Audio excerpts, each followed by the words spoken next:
Épître 72, 1747. À Monsieur le comte Algarotti, qui était alors à la cour de Saxe, que le roi de Pologne avait fait son conseiller de guerre, à Paris.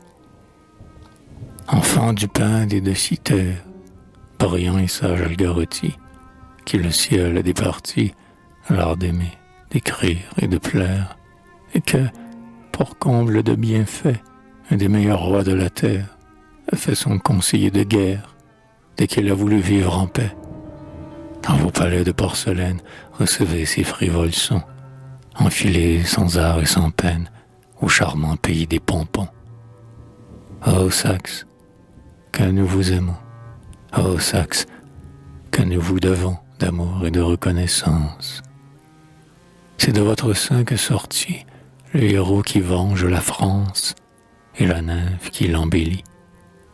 Apprenez que cette dauphine, par ses grâces, par son esprit, ici chaque jour accomplit ce que votre muse divine dans ses lettres m'avait prédit. Vous penserez que je l'ai vue quand je vous en dis tant de bien, et que je l'ai même entendu. Je vous jure qu'il n'en est rien, et que ma muse peu connue, en vous répétant dans ses vers cette vérité toute nue, n'est que l'écho de l'univers. Une dauphine est entourée, et l'étiquette est son tourment. Je laissai passer prudemment des paniers la foule titrée qui remplit tout l'appartement de sa bigarrure dorée. Virgile était-il le premier à la toilette de Livy? Il laissait passer Cornélie, les ducs et pairs, le chancelier et les cordons bleus d'Italie, et s'amusait sur l'escalier avec Tibulle et Polymnie. Mais à la fin j'aurai mon tour, les dieux ne me refusent guère. Je fais aux grâces chaque jour une très dévote prière.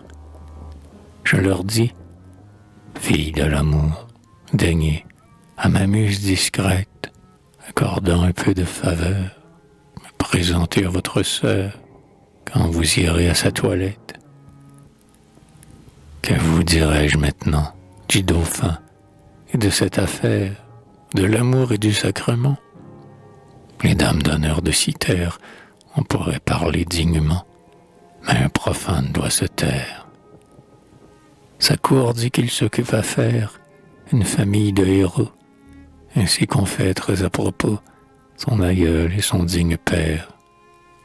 Daignez pour moi remercier votre ministre magnifique. D'une fade éloge poétique, je pourrais fort bien l'ennuyer, mais je n'aime pas à louer.